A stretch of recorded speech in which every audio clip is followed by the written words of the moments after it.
Paano po maiiwasan ang pamumula ng mukha kapag gumagamit ng SCD Peeling Skin Lotion? So, hi po mga ka-Diyosa. So, ayan, sasagutin natin yung question na ito.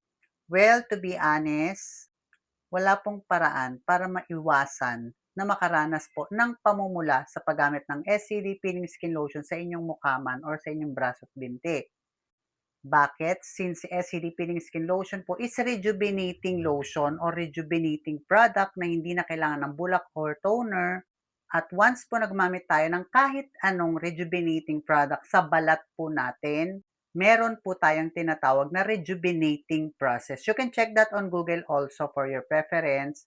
And yes, lahat po ng rejuvenating product ay meron pong kaakibat na rejuvenating process, and that is number one, redness. Hindi po yan mawawala talaga.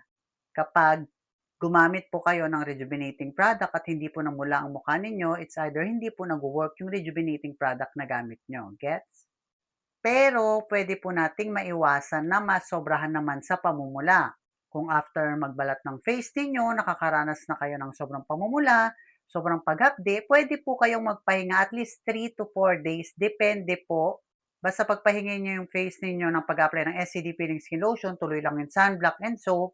And then after a few days, kapag nawala na, humupa na yung pamumula, or paghapdi ng mukha ninyo, pwede na po kayong mag-apply ulit ng SCD Peeling Skin Lotion sa inyong mukha.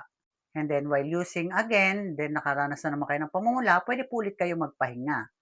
So by that way, maiiwasan po natin yung over-exfoliation.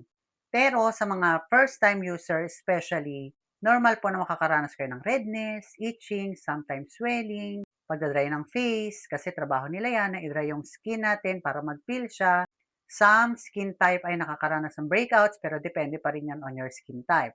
And then katagalan ng paggamit, at least 3 weeks pataas or 1 month, hindi na po yan masyadong namumula, pinkish na lang siya.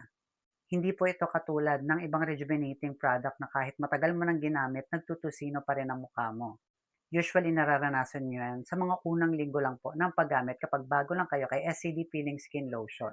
So, yun na mga ka-Diyosa. Hopefully nakatulong ang video na ito sa inyo. And for more product knowledge and video tutorials, don't forget to follow my TikTok account, RC Diyosa. So, yun lang and bye-bye po.